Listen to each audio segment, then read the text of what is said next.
A very good morning from Cape Town. Bit of an exciting morning, this one. I'm heading to Tamer this morning. We've actually partnered up with Tamer to do some Africa product testing for them. We're going to be putting the Parabolic suspension system on the donkey, which I am super excited about. For those of you that didn't know, Tamer is in South Africa now, and they have a branch down in Cape Town and can pretty much ship anywhere in SA, obviously. They make around 40,000 different products. So 40,000, it's quite a hectic amount of parts that they actually manufacture themselves. What a Tamer part essentially is a part that's made to last a lot longer than the OEM parts, so 10 times longer in fact. So they're made a lot stronger, a lot more robust, and yeah, I can't wait to get some of these products in my car.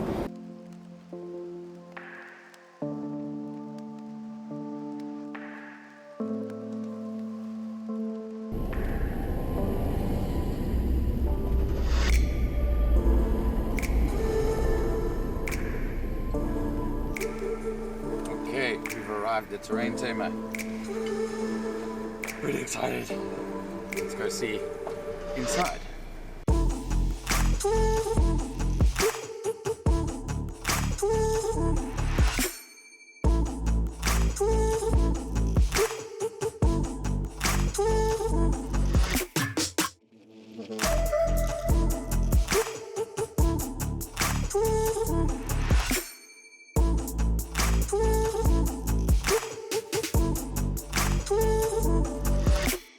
Myself and Siddle are going through the parts that we're going to be putting on the donkey. Bit by bit, we're just gathering all the required stuff, and then we shall start the fitment.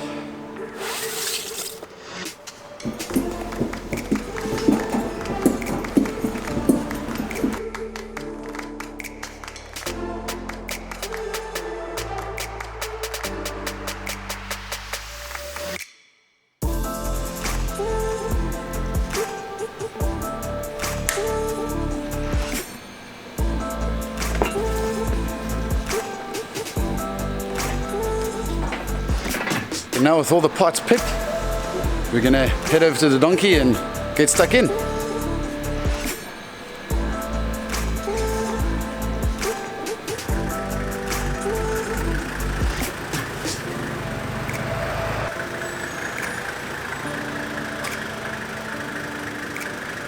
I've just pulled my vehicle into their very impressive warehouse.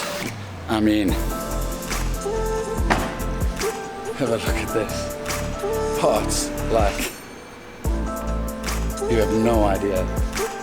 I mean, from clutch kits to crown wheel pinions to suspension to wow, just everything. Seals, bearings, brake shoes, brakes themselves, clutch kits.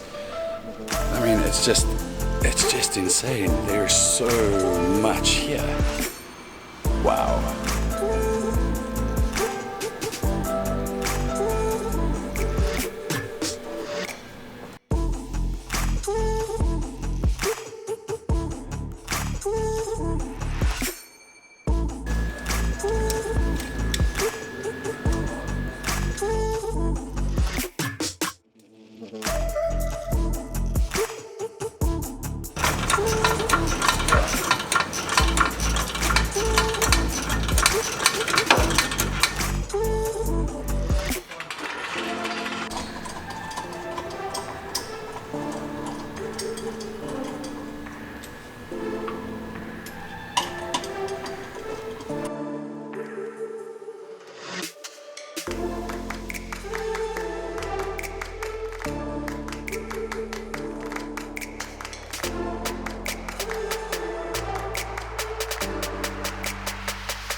So it just goes to show you, we've just taken one of the leaves off the donkey.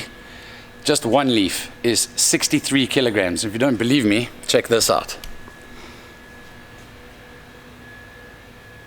Not a word of a lie. 63 kilograms on the dot. Granted, it probably has a kilogram of dirt on it already, but 63 kilograms, that is heavy. Where we gonna put this one? Where do you want to put it? Just this way. Put it on here.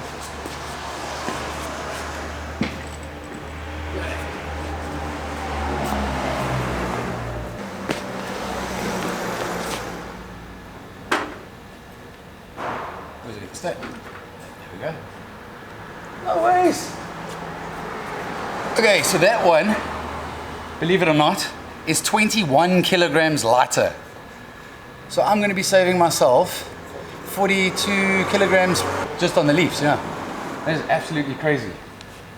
So here we go. You can see this one. 42.17.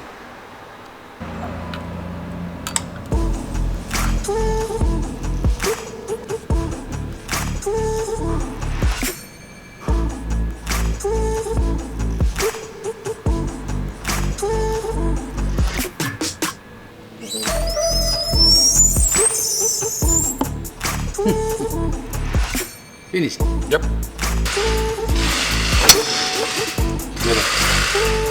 Pull it up.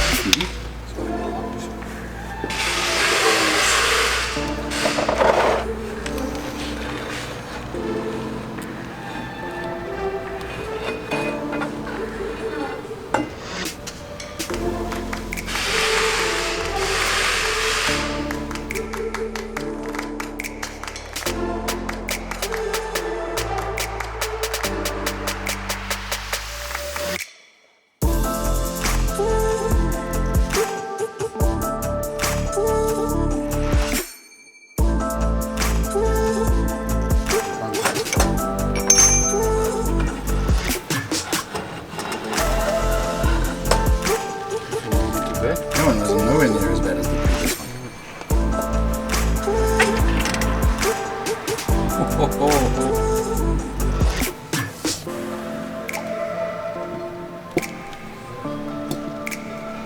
So what that basically means is a lot of water got inside there. The color clearly indicates rust. There's still a bit of grease, which the last one was actually worse. There was no grease left. That was just thin oil, really. This one at least had a bit of grease, but a lot more water has got in this side than the other side. So, like Nikki was saying, it actually shows you how well the parts are engineered if it actually lasted this long with that amount of water ingress into the whole system. And the donkey was still going. So, yeah, lots of things to check. So here we've got the donkey's rear side shaft, left-hand side shaft, so it's the longer one.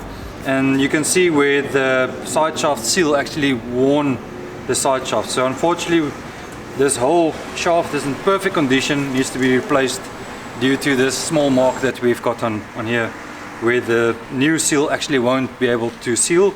And what happened is the diff oil washed out all the grease, and that's going to happen again if you leave this side shaft in there.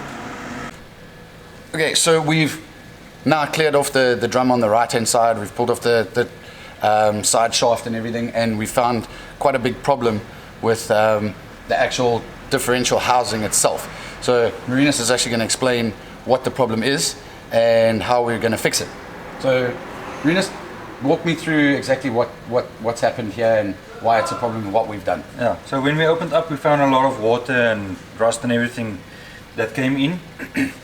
So what happens is you've got your primary seal that runs on your hub. So this is where all the wheel bearings and stuff go in. So you've got the sealing there, but then you've got your actual wheel bearing seal that runs on the shaft itself, the diff housing. So because of the rotation and the seal making use of the surface here, you do get that it wears out on the diff housing itself. So okay. Why I say the diff housing and not this axle is because this part here is not loose. It's part of the diff housing. So if you've got this wear ridge here, you can't fix it there. So Nikki just brought us a normal seal. So this is the seal that basically sits on top. Sits there, and it runs with the wheel there. Okay. It got these ridges there. So those ridges eats into your diff housing. Okay. and that causes then, as it wears out, it causes this ridge, and then water and sand and whatever can pass through there. Our heavy duty seal, we just cut this one, so basically it sits on here, it rotates on itself. Yeah. So it doesn't make use of this surface actually as a sealing surface. It makes use of itself. So every time that you replace it, you basically take the running surface out with the seal and replacing that as well. So it also got 4 sealing surfaces instead of just 2 sealing surfaces, making sure that no water, no grime, nothing comes in.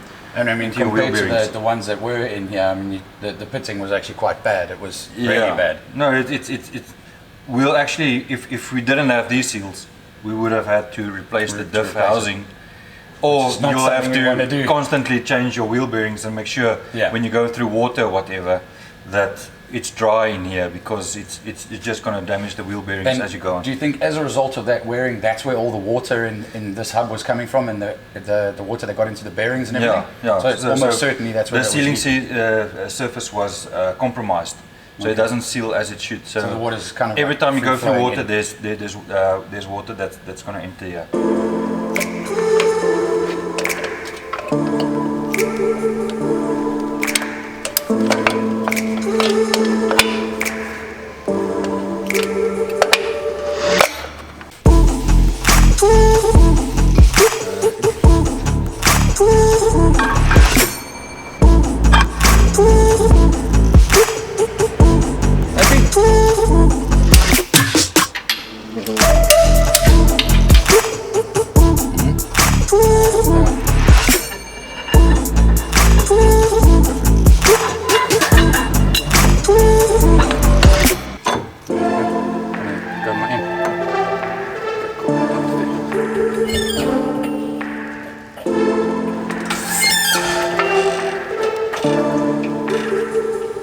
Yesterday we finished up on the rear suspension. So the new Parabolic leaf springs are in, the new shocks are in, the new bearings are in, the new heavy duty seals are in. We've just got to do the sway bar now. We're replacing the bushes on those, and then then we're going to start on the front. Some pretty scary stuff we're actually finding in the front.